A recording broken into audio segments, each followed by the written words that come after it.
good to see you, man. It's good God. to see you too. It's like this is the first time other than like a 5 second video call or whatever it was. This is the first time Yeah. we've ever done this. So For like an emergency mixing question at the time. That's all yeah, it's been. yeah, proper emergency.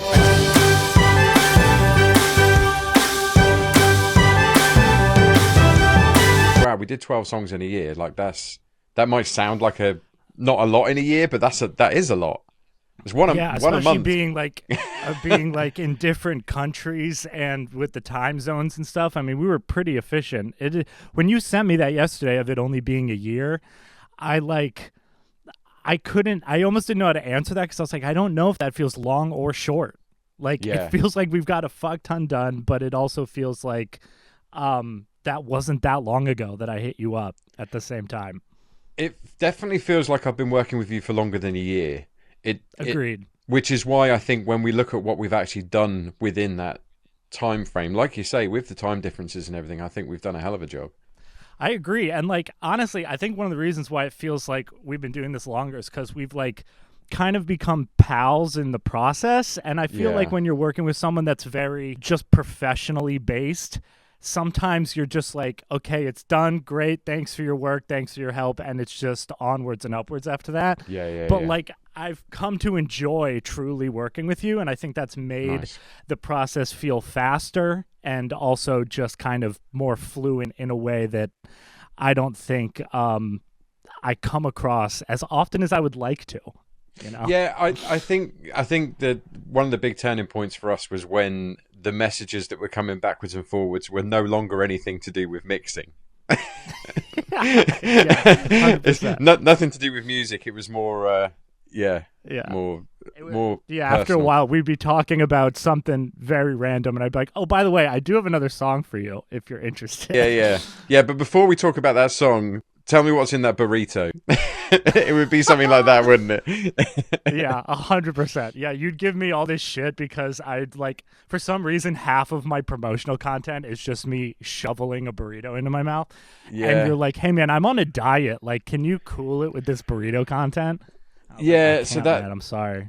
Yeah, that didn't help. It's like I'm still trying to go back on the diet because it doesn't seem to be working. The problem I have is obviously sitting here for long periods of time and not Me too. looking after myself with exercise. So, yeah, so I have to reduce my food intake, which is why when I see you holding the biggest burrito that I've ever seen in my life, it's just like, fuck you.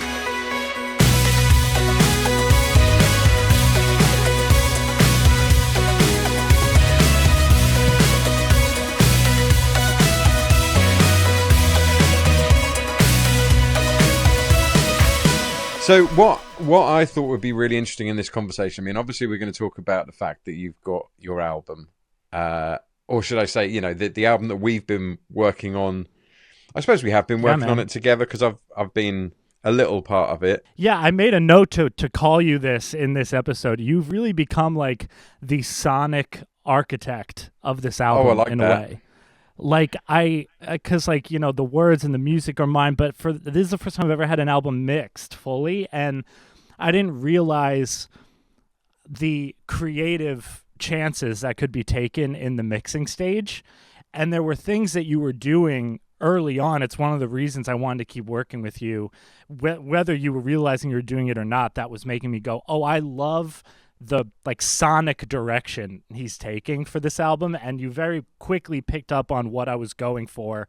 Nice. Whether I was able to really articulate that to you or not, you really picked up on it early. And so really, for the most part, the way that this album sounds like sonically, that is yours. I mean, you've done 12 of the 14 songs, and one of the things I liked is we kind of kept working, you know, as we got more comfortable with each other, is, you know, you would kind of take creative chances and things I didn't expect, and I would listen to whether it was like delay options or just tiny little things, and I would hear it and I would go, oh.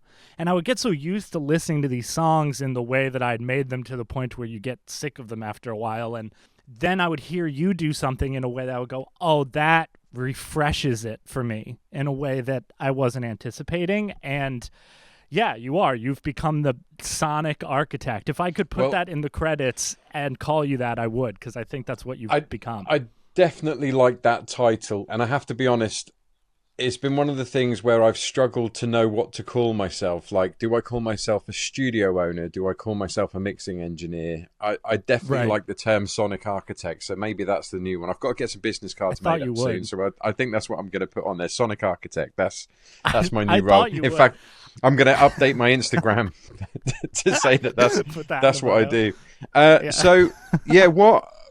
So I mean, I have actually written down some questions that I wanted to ask you Perfect. specifically to make sure that I cover what I wanted to cover. But Yeah, buddy. what I wanted to say about you know, particularly with like taking chances and things like that. I think when you say that it's kind of become my sound, I think it is important that when you find somebody, obviously you want them to mix a mix, you know, to do a mix that they're happy with. But I think that what's difficult is trying to find somebody that's on the same wavelength, that has the same ideas, but also somebody that you can trust. But what I think is really difficult, obviously from your side of things, is that you've heard the song so many times, you know, that it gets programmed into your head that that is the way that that song goes. So when somebody then comes along and changes that direction, that can be tough. But I Yeah. also think that that is the importance of getting somebody else to mix your music, Yeah. because it's a fresh ear and it's, you know, it's a different That's take. what I that's what I needed on the last album that I did. My goal was to do the whole thing by myself, start to finish, the writing, the producing, the mixing and all of it. And sure, I'm glad I did it, I guess, as just like a creative exercise or milestone or whatever. But I mean, having to mix the songs I was making ended up becoming such a nightmare. Yeah. And you get like sick of the songs. Like by the time I released my last album, I was like, I'm so done with these songs. And it was at the beginning of everyone else hearing them. And I didn't want to be that way or do that again. And you know, like what I really loved about this process, having a mixer, was like once you were and I were done with a song, it was done. Like I could put it in the bag and not have to worry about it anymore. But when I was mixing the last album on my own, the album kept growing over time, not shrinking, because I could always do one more tweak on a song up until the day Yeah. I submitted it to release if I wanted to. And it was driving me crazy because I would like listen to the album when I thought it was done and hear one thing in one song and go, "Oh, let me just like," and it wasn't good. It took me 4 years to make that album, and I think that was part of the reason why was I could never tie the knot on a song. And this process was so much better because I could just kind of hone in on a song, get it to where I liked it, send it to you. We mix it, we edit it. And once we were done, it was in the bag. And I feel Yeah. so much better about this album for that reason. I listened to it on the car ride over here just to kind of refresh myself a little. And like, there are some of these songs I haven't heard in months for that reason. And I kind of like that because it's making the songs a little less stale to me by this point. So, and to your other point too, like you need to be open to collaboration in a way that working with another person, and not everyone is open to that. Like there are other artists that will work with a mixer and they go, I don't really want your creative input. This is how I want the song to be. And Yeah. I don't want to be that person. Like the fun of doing this is being open to other people's ideas. Like my sound is never going to grow if I'm not open to other people's creative input at this point, you know.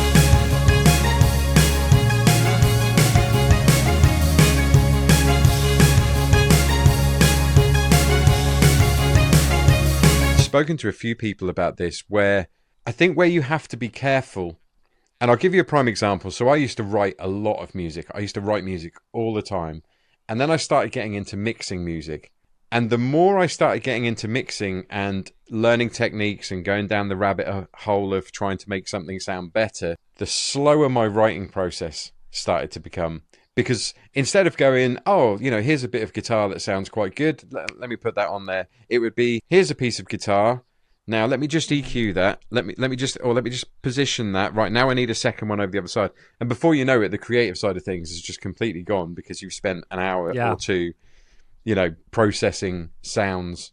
So I think having somebody else involved, not only does it take away a huge part of work, it also just lets you be a little bit more free in just creating. Yeah, I've always been a big fan of demos. I know it's not like a new concept or anything, but like the way in which there'll just be moments where I just need to like vomit out ideas, and I make an effort to not think about the editing at all, just so that I can lay stuff down as quickly as possible, just so that flow can exist in a way that the editing can slow you down, And I also find too that kind of compartmentalizing those two things helps with the editing too, because then when you kind of get into an editing mode, you're more open to trying ideas, because you're not going, I need to edit this really quick because I also have this piano idea I really want to get down, or whatever it is, Yeah. And it's the only way I've been able to do it, because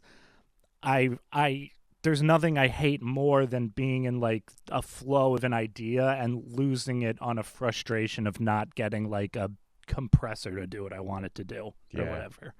You know? It's exactly that. I mean, I have a very similar thing. Like from a mixing point of view, I'm unable to really appreciate a song for a very long time, and I'm saying this because when you said about you listen to your album on the way over and you've not listened to some of the songs for a while, it's nice because what happens is when you're mixing something, you can, or if you're editing something, you can look at it and go, right, okay, I'm gonna chop that there, and I'm gonna get rid of that bit, and I'm maybe gonna take a bit from over there, and I'm gonna put that in here, and that kind of fixes that bit. Great. The problem that you then have is when you then listen to that, you're not listening to it because in your head you're seeing all of the cuts and all of the transitions and all of the editing that you've done. And for me, it takes a really long time to forget about all of that and then listen to something as a piece of music. And, that's when you can, that's when I will literally listen to something and be like, this is great, and really appreciate it for what it is. But sometimes that can be a year. That can really be a long time sometimes. When I listen back to songs, like let's say it's a night where I'm trying to decide if this is ready for you or something, I have to close my eyes when I listen to it because I can't stare at the edits. Yeah. Like I it's the only way that I can. I'm a very visual person too, even though I'm like in music, I'm a very visual learner. So to me, closing my eyes is the only way I can cut out like that whole section of like attention span. Yeah. I like have to do it. And that kind of helps me just kind of get in the mode of the song. And usually the night before I'm sending it to you, it couldn't be, by that point, the song just feels like a science experiment in a weird way. Like it's not even fully a song in my head. I know that sounds strange to say, but it really is true because, like we were saying, you just listen to it so much that it becomes like this kind of this like, it's like a chemistry set where you're just tweaking things and making kind of things the way you want it to be to make this new thing. And closing my eyes is very helpful. I'm usually sitting there and rocking my head like a crazy person with my eyes closed in a room by myself. It's often. But that's the ultimate. That's like the ultimate test. If you're sitting there and you're nodding your head and you're into it, then you know that it's right. Drop it.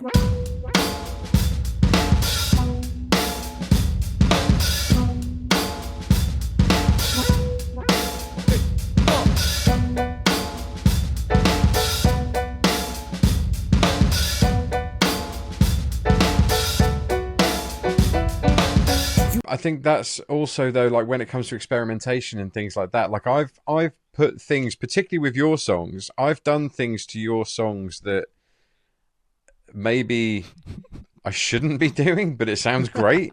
Like there's one song, I think it was the song Drop It.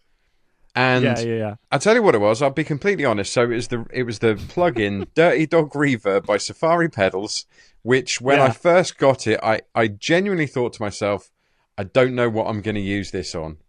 I don't know. I don't know if I'm feeling it. I don't know if I'm maybe I'm not understanding this correctly.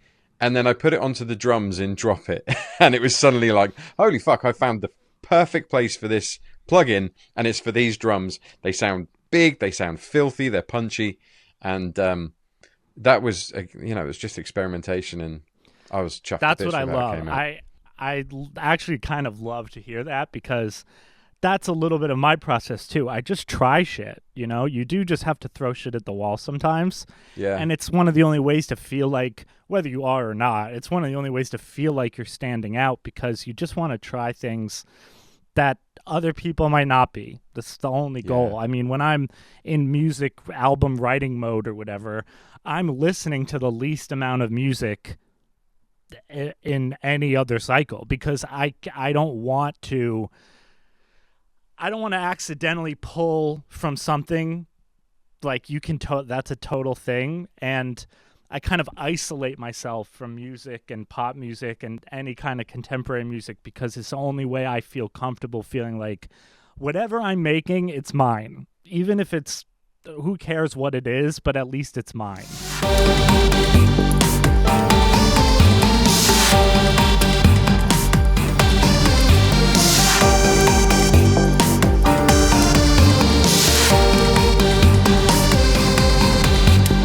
Well, this is quite interesting actually, because I've only got 5 questions in front of me, and I did them just so that I had something to ask you.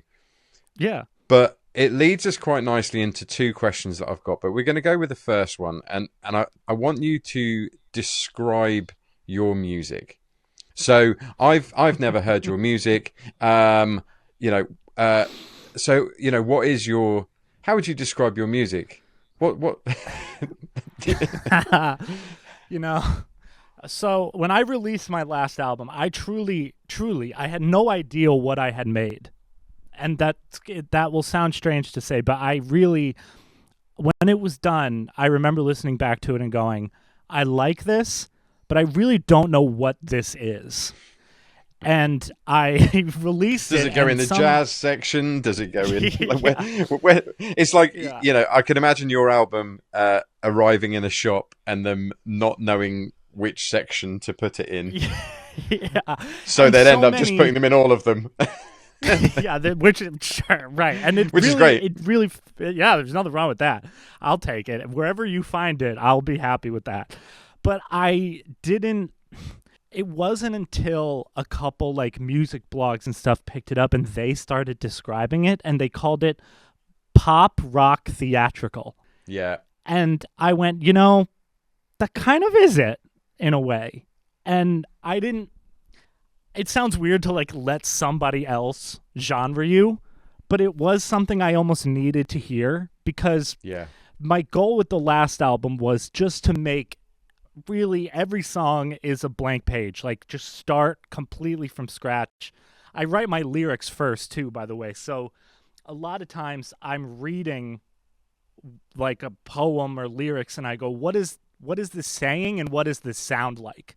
And a lot of times that lends itself to each song kind of starting in a completely new way with new sounds and all this stuff, because I've worked with a lot of other producers that love to do the sound first, and more times than not, that's how I meet people that make music. But what you find is those types of people tend to lean on similar beginnings of an instrumental. They can't always just start in a very similar way, and that creates their sound, which is great. But because I tend to do lyrics first, each instrumental kind of has its own atmosphere in a way that really changes from song to song. And it was very nice to hear that pop rock theatrical kind of thing, because it was this moment where I was like, I kind of guess that is what it is in a way. I mean, I'm a theater kid. That's where I come from. And I was never, that's not really what I'm trying to make per se, but I think some of my theater roots bleed into my music in ways I don't expect. And a lot of what this album is, Skinny Mini Opus, was almost a response to hearing that my genre was pop rock theatrical, because I was like, well, if I made a pop rock theatrical album by accident, what does it sound like if I make one on purpose? And that was kind of the very first thought of what ended up becoming this album, and the cover art, and just that all that stuff. That kind of became the thesis of this whole thing. Well, you might remember me saying to you that when I saw the artwork, when you sent it to me, the first time I saw it, I was just like, this is perfect. This is exactly what I picture you as. So it's interesting that you say about the theatrical, because what I kind of picture with you, and I know it might be because I've seen it a few times in your videos, you know, you with the conductor and everything like that, but that's exactly how I would describe this album and your music. And I know that there are some tracks on there where you've used the conductor thing, you know, the count in and everything like that. I can't remember if there was or whether I'm imagining it, but if there was like a little tick of a whatever it is, the conductor's stick. Yep. But it is very much like that. It's very composery. But what I find really interesting about your music, most of all, there are two words that I would use to describe your music. The first one is fun. Like every time I'm going to work on a mix, I know that it's going to be fun because it's going to be interesting. The second word, and I don't mean any offense with this, but it would be along the lines of eccentric. Hell yeah. That's not an insult at all. Because it's not, it doesn't follow a standard formula. It is interesting. It stands out on its own. And yeah, it's like quite literally, like every time I get a mix from you, I know that it's going to be a fun one because it's just going to be a little bit different to some of the other more flat things that I work on.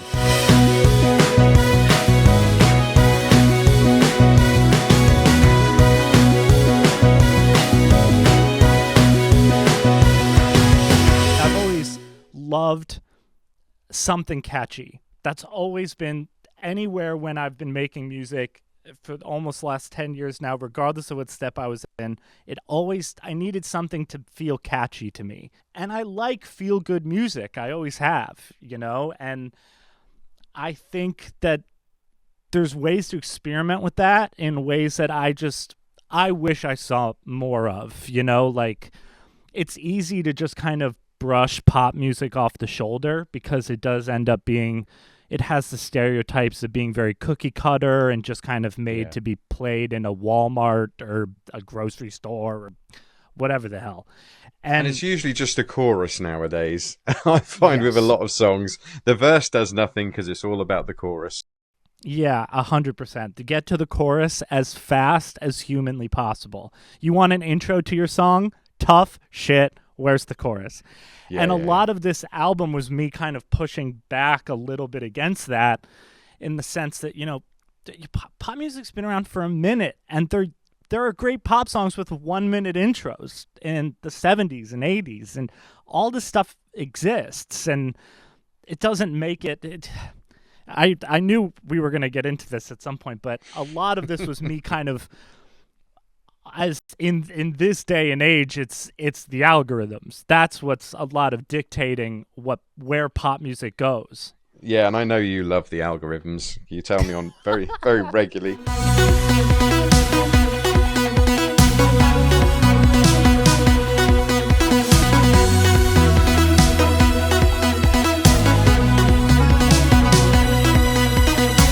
Yeah, the algorithms. We all love an algorithm.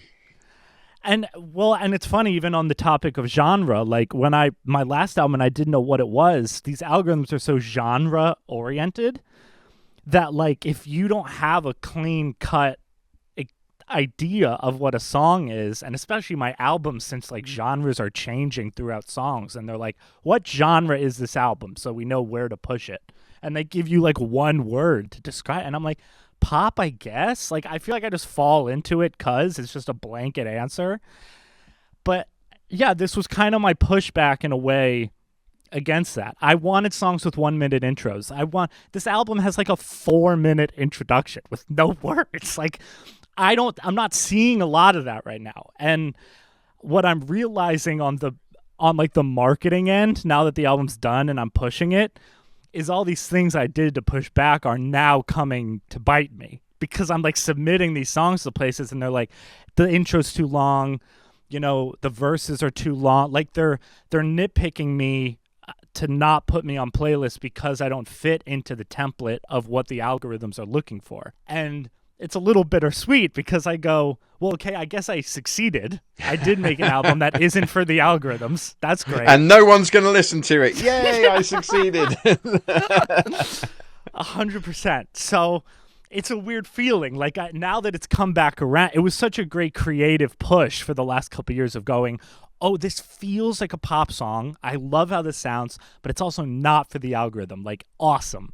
And now that I'm pushing it and they're like, hey, guess what? We don't want it because it doesn't fit what we're looking for. I'm like, oh, this is what that feels like now. Yeah. So, but then I feel that that's not your problem. That's just the issue that we have. And, you know, I've had the same thing with my Instagram of having to scale down the length significantly of a reel that I might put up. And, you know, I don't mind. I mean, maybe it's an age thing, but I'm quite happy to sit down and stick a YouTube video on that's 45 minutes long and sit and watch the whole thing. You know, I don't necessarily need something condensed, but that's the world. That's the world we live in. Just that, like, I think you get to a point, especially with some of this, the AI and the algorithm stuff, where you do have to go, this is like a little bit of advice. If you're like a younger artist or something, this is truly just what I believe. You have to decide what makes you the happiest to make and what you want to spend your time doing. That's really it. If you want to be a content king, more power to you. No stopping you. You'll probably get more engagement and views than I do. Like, I don't post that much. I'm not an influencer. I don't have brand deal. I don't really do that stuff. But I enjoy spending my time making something that I feel like is a growth moment for me. Like, on the last album, I did an hour-long documentary of the making of the album, where it's a lot of me behind the scenes physically making the songs because I wanted to prove that this album really is on me. But it was an hour long, and could it have done better chopped up? Yeah, 100%.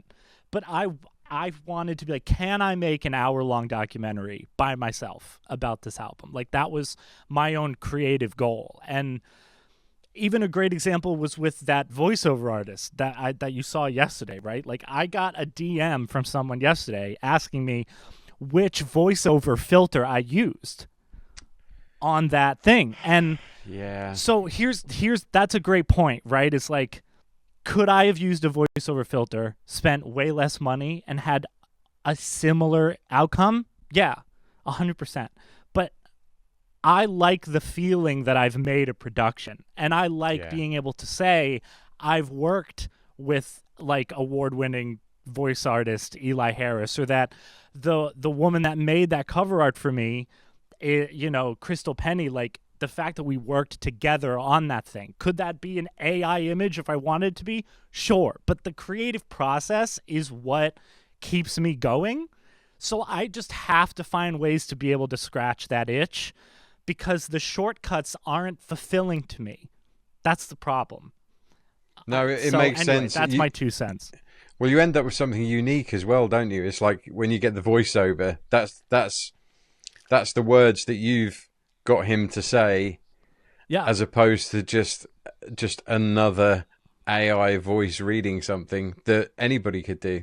And I'd never worked with a voiceover artist before. We did very similarly to this. He was in his studio. We both had the scripts, and we just did the skits back and forth. Like, we both just read the lines, and I'd give him notes. And I like being a part of that process. Like, I think it makes me a better producer, and it just kind of makes a more organic thing. Even if there are shortcuts, I just love the feeling of a production, no matter how small. That's what keeps me going. And if anyone listening, feel like you have that in you, it's okay to push against that grain. The shortcuts are so easy and so tempting, but you will feel more. You will find fulfillment in the pursuit of the reward more than the reward itself if you don't take the shortcuts. That's my great feeling. That's great advice. No, you're absolutely right. It's I think it is a big thing with shortcuts. I mean, I was talking to somebody the other day about organic growth and why organic is always better than getting somewhere quick. You want followers, you can go and buy them. If you want, anything, you can get it quick now, but sometimes you just need to take a little bit of time and when you do get there, it is more rewarding because you've put the work in for it, and also what you're getting back is truer. Right. Whether it's Yeah. engagement or anything, you actually get. It's just more earnest. That's what I loved about performance. It's just I want to replicate that in any way that I can, and that's always the goal with this stuff, whether it comes through or not. That's really all it is. I like working with people. It feels like collaborating's getting harder because all these shortcuts make it easier for people to not need others. And I like the feeling that I got to work with someone like Eli Harris or Crystal Penny or you and be able to make something that's a combination of us. I've made music by myself for years now, and I'm at the point where I'm like, my sound will not grow without the collaboration of other creative people. Like, that's just the truth, I don't want to make Skinny Mini Opus 2, 3, 4, and 5. Like, I want to do something new after, like, whatever that is, I think also with collaboration, it's important to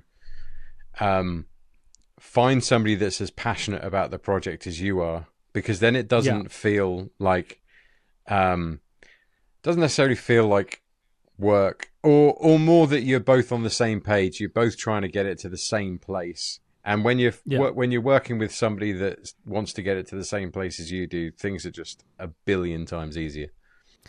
Yeah, and LA makes that tough, man. I mean, a lot of the creative relationships out here, they're very transactional. It's very much of just like, okay, I can do this for you, but what can you do for me kind of thing. And it seems like I've had a hard time finding the types of people that are just in it for the ability to make something good, And regardless of what that is, it's been harder to find out here than I expected it to. And to prove that case is literally this conversation, because one of the people I found it in lives 8,000 miles away from me. We're like 8 hours time difference. 8-hour difference. So we will literally have conversations when I'm letting the dogs out at 4 o'clock in the morning because they've woken me up. Yeah. And you will literally be like, why are you awake? And then we'll have the other way round where sometimes I'll be up and you'll be messaging me and I'll be like, why aren't you in bed? Because I know that if it's 9 o'clock my time, I feel like that's 9 a.m. and there's an 8-hour difference. Like 60% of our conversations begin is, why are you awake right now? Like, that's like how, like, the opening start of most of our conversations. You're like, so we both just have bad sleep schedules. What are you going to do? But I think what you've highlighted perfectly, and this is what maybe people need to be thinking about the bigger picture, is that the person to collaborate may not be the person that lives nearby. That's the beauty of the internet, man. I've worked with people, and this was a massive coincidence. I worked with somebody who booked me to do a mix. They could have worked with anybody, and they chose to work with me, which was great. And then as we were going through the process, I found out that they lived 20 miles away from me. And I messaged them and I said, did you know that I live 20 miles away from you? And they were like, nope. Had no idea at all. And that's now turned into a working with each other in the studio.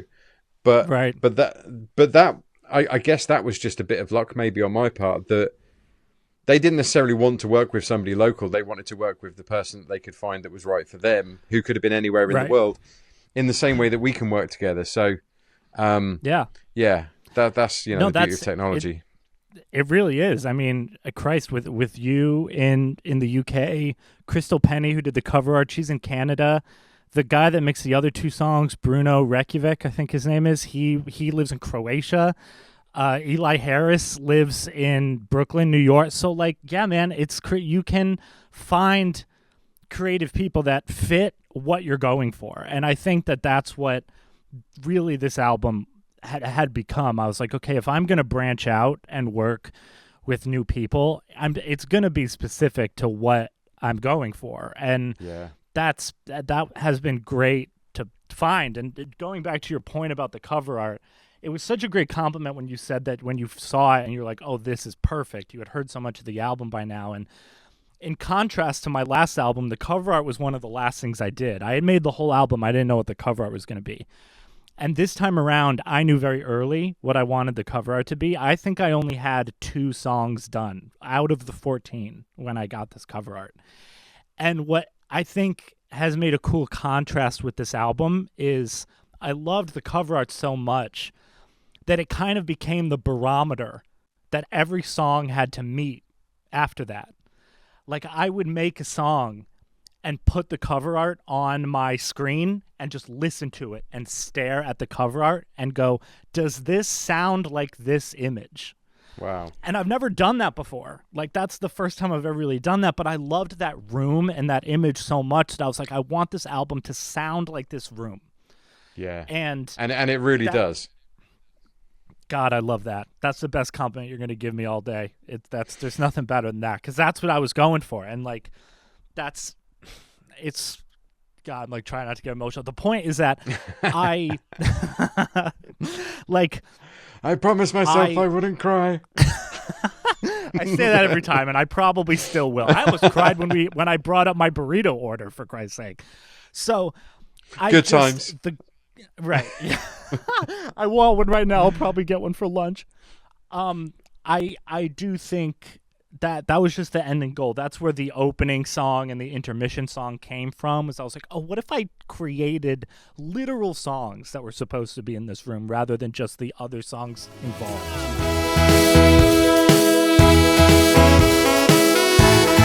It brings a tear to my eye.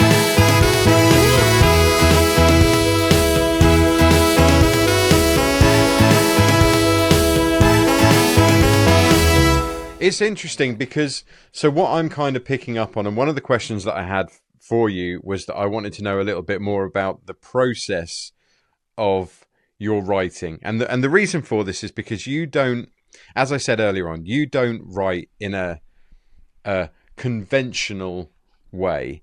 You know, you've already talked about the long intros and things like that. And I completely agree with you, because I've always said that a song should be made for how that song needs to be. And if that means it has a long intro, it has a long intro. If it has a long middle bit or a long outro, and that's what that song needs, you know.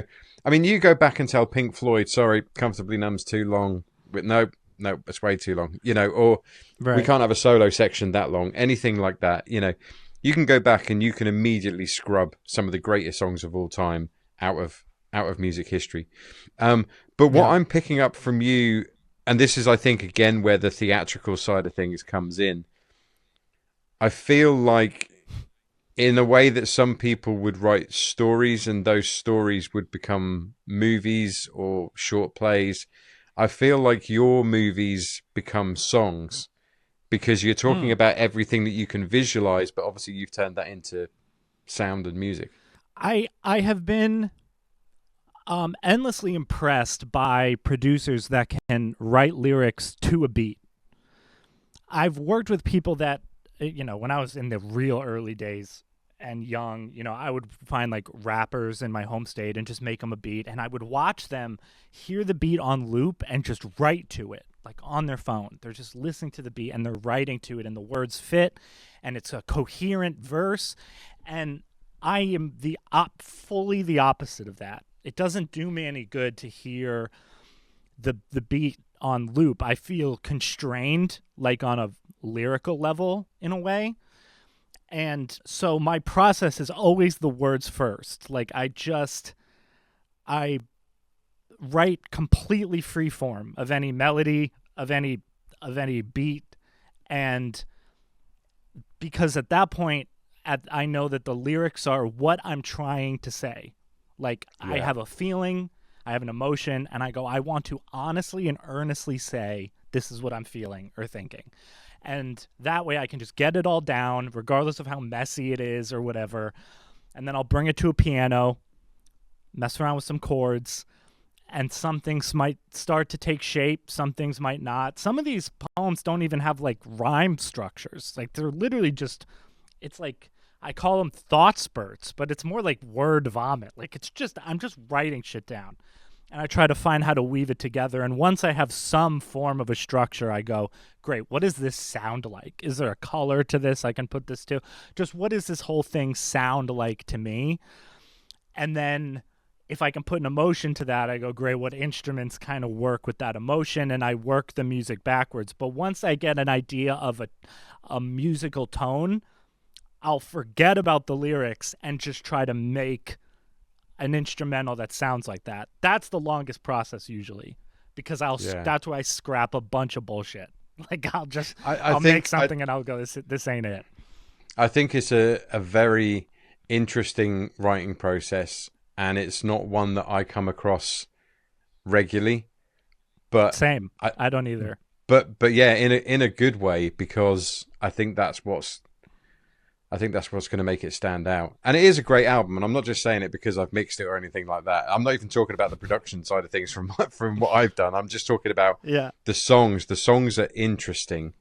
They're Thank you. But also to the point that it's not. When you might hear a song or something and it's just like, oh, they've tried to do that because that's cool. And it might be completely different to something, and suddenly something comes in and it's, I don't feel like you've tried to do anything. It's just, well, as you've just described, it's a natural process of creating itself through how it presents itself. Yeah, man, like that's the type of music that I love. I've always loved good lyric writers who are also great musicians. Like I grew up loving someone like John Mayer. Billy Joel is a huge one for me in terms of like lyrical and music inspiration, and that it was a big deal when I moved out to LA. I had an apprenticeship at a music studio for one of John Mayer's bass players, and that was great for me because it felt like I was tangentially in a direction that fit what I was trying to do. And I got to shadow this 10-time Grammy-winning producer, Daryl Thorpe, and that was school to me. I learned so much, and it wasn't even almost the nitpicky stuff of music making. It was just like, here's when good music works and music doesn't, And I think what you were saying about how sometimes you listen to a song and you're like, I kind of see what they're trying to do, but it seems too generic or whatever. To me, that's just at this point, and if it's a contemporary song, that's music that's just made for the algorithm. Like that's what they're doing. And the goal with this album, I hope, if you listen to this at all, is my only intention was just to make some good fucking music. And like music for music's sake, taking breaks from lyrics, playing instrumentals, like just good music for music's sake. And I just think people would be surprised to know how much music is made in this town that isn't the intention. Yeah. Like the intention is just like, is this catchy? Does this make money? And will the algorithm fucking eat this up? Like those are the intentions. And I'm like, but I'd rather be stuck in this hole, in this box, isolated from those people, and just make something that I believe in. That's the only way I'll stay engaged and interested. But that's the place that we've arrived at, and I don't know about obviously over there, but there was something. I'm going to have to send you the video of it. There was an interview I saw quite literally a couple of days ago of somebody talking about the UK top 40 and how for a certain amount of time up to now there has not been a single band in the top 40. The top 40 has been solo artists, or solo artists collaborating with other solo artists, or groups of solo artists in a group, but not an actual band. And, what do we know about most bands? They write their own music. What do we know about most solo artists? They work with a series of writers, and so that's an interesting statistic right now. 100%. It's true. And honestly, here's the other thing too. If I were to give advice to some like younger artists trying to do music or whatever, like take the pressure off yourself. Like the only goal isn't to be Taylor Swift. Like that's not the only path here. Like one of the things that the internet's done, whether it's things like Patreon or things behind a paywall, you can create a world for yourself in a fan base that's not selling out stadiums worldwide. Like, you can make a living from this, and it's outside of the world of big labels, big studios, and all of this industry stuff that I think we're in this limbo of. I think a lot of people still see the old industry as the way that it works and going, well, this is what success is, right? Is like Dua Lipa. And yeah, is she successful? Yes. But you can make a real living off of this, and you don't have to be a household name to be able to do that. Yeah. And you can do it in an independent way, free form of the industry. Like, I've gotten certain offers that I've turned down because one of the things that was creative to me that was important to me in the beginning was creative freedom. I took that attention that I was getting as I'm doing something right, and I don't want to give anything up if this is where it's taking me. Yeah. So to me, my ideas are all I have, and these industry people will prey on those the minute they see value in it. And know what you're worth, know what you're good at, and take those things and see how far that they can get you. There is an independent world here if you want to take that road, and fuck it. But also, if you get a $1 million record deal, you want to take it, fucking take it. I there's nothing wrong with that. Like, I don't blame you for doing that. Just know that you're in a different world at that point. You've entered a different world where you're not going to get the cuts you think you deserve. You're going to get in Live Nation contracts, and they're going to take your shit. It's not the same game. And to me, I'm still very much in the world of going, what can my own ideas get me, and how can I exercise them, like, as far as they'll take me, I think it goes back to what you said earlier on about pursuing something and getting the satisfaction from it at the end of it. And that's the same. Although I would say, $1 million contract would definitely buy quite a lot of burritos.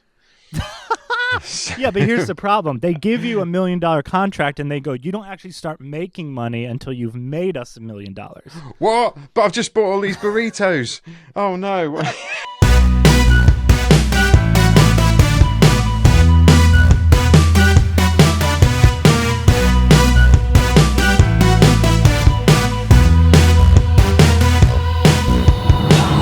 The last question that I have for you, though, there is one more. And I want to know, because I don't know this, I don't think I know this, I want to know where the name Skinny G Radio comes from. Okay, so Skinny G was my nickname in high school. I was noticeably thin. Like, doctors were like, hey, is he good? Like, there was a little bit of like... Give him some burritos! Yeah. It was one of those like very fast metabolism things. Like, I was the one you hated because I could eat like no tomorrow and I looked unwell. I remember those skinny. days. I miss those days. Yeah. Don't we all? And like, here's a great statistic. In second grade, I know this really brings it back, we did this experiment where we did just like measurements of body parts to like learn inches or centimeters, whatever. And I learned that at that moment, the circumference of my head was bigger than the circumference of my waist. Like, I could fall through... Is that not how it's supposed to be? I don't think so. I don't think if you fall through a hole, your head should be the first thing that catches you. Well, that would explain why my head is so fucking big. Because it matches my waist. So I was very skinny. The name Skinny G started because my name's Jeffrey, but it's spelled with a G. So that it just kind of started going that way. And I didn't, whatever, the nickname was fine. But when I got to college, I started doing college radio. I ran a radio station for a while, and which I liked. That was fun. I don't know if you know this or not. This might come as a shock to you. Absolutely nobody listens to college radio. So it was fun. Like, you just kind of got to mess around and, play songs that you liked. And so the title of my radio show just ended up being Skinny G Radio. And once I was in college was when I started making music for people. And I would find like theater kids. I was doing theater tech at the time. I wasn't that confident in my singing voice at the time, but I was writing lyrics, producing songs, and I would just find theater kids with great voices and go, can you sing this for me? You can release it as your song, but I'll make all the streaming money. It's my song. But I kind of started working with all these different vocalists, making these songs. And my first album that I put together, every song was a different vocalist. And I went, oh, this kind of sounds like a radio station when you listen to this as a whole, because it's all my music, but every song is a different singer. So my first album was called Skinny G Radio, and it just kind of built from there. I am getting to the point now where I don't know how long I can keep the skinny part in the beginning of this name. Like, I don't think I can be an average weight and call myself Skinny G Radio. I either have to still be noticeably skinny or incredibly fat, so that it's funny again that I'm Skinny G Radio. Not so Skinny G Radio. Yeah, exactly. Just put a little not so at the start. Oh, it's that's the worst part about getting older by far. It's really funny, right? Because I have children, and I obviously have to encourage them to know that, you know, all the things they're going to achieve and accomplish in life, and all these things they've got to look forward to. But at the same time, there's nothing fun about getting older at all. You're going to put on weight. You're going to pull your back out. You'll be poor forever.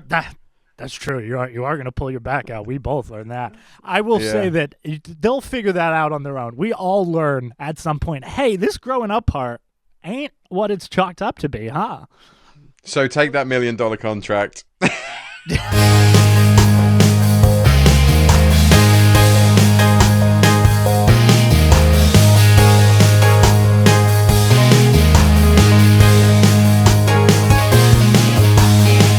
Give us a little album plug.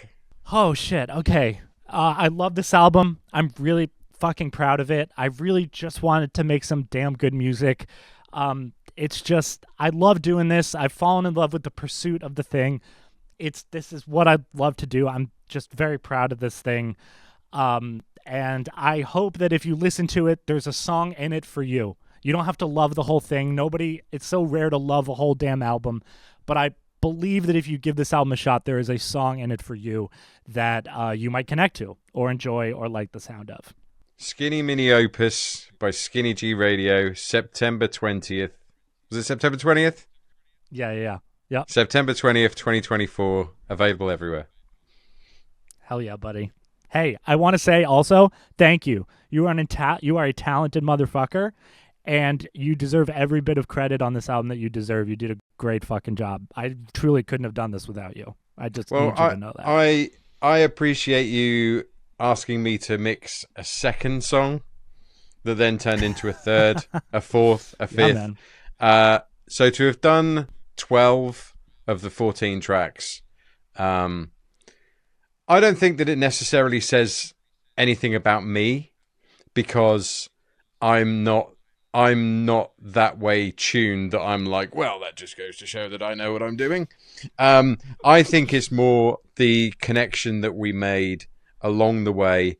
And also, and this is going to sound a little bit cheesy, but I think that this is a perfect example of why relationships are more important than, how did you say it earlier on, like processes and stuff, you know, because we didn't do the process. We developed a relationship, which led me to mixing 12 songs on your album, and us being able to release something that both of us are proud of. 100%. This is supposed to be fun. Like, it's so easy to get into the weeds and just kind of do this, and it's a grind every day. I understand that, but there should be a level of fun to this, and I think when you truly find that in other people, it comes through in the product. I genuinely believe that, you know? Yeah, and it stops being work. Yeah, that's the point. Which is how it should be. I mean, you know, there is that saying where they always say, you know, if you can find something that you love doing and you can do that, then, you know, you'll never have to work again. And it's kind of true in a lot of ways. I mean, a lot of what I do is definitely work. Some of it's incredibly hard work, but it's so fun. It's just the most fun, and being able to work with different people and having people trust you as well. Like having people trust me to do their music and be happy with it at the end. Like it's just great. You know, it's brilliant.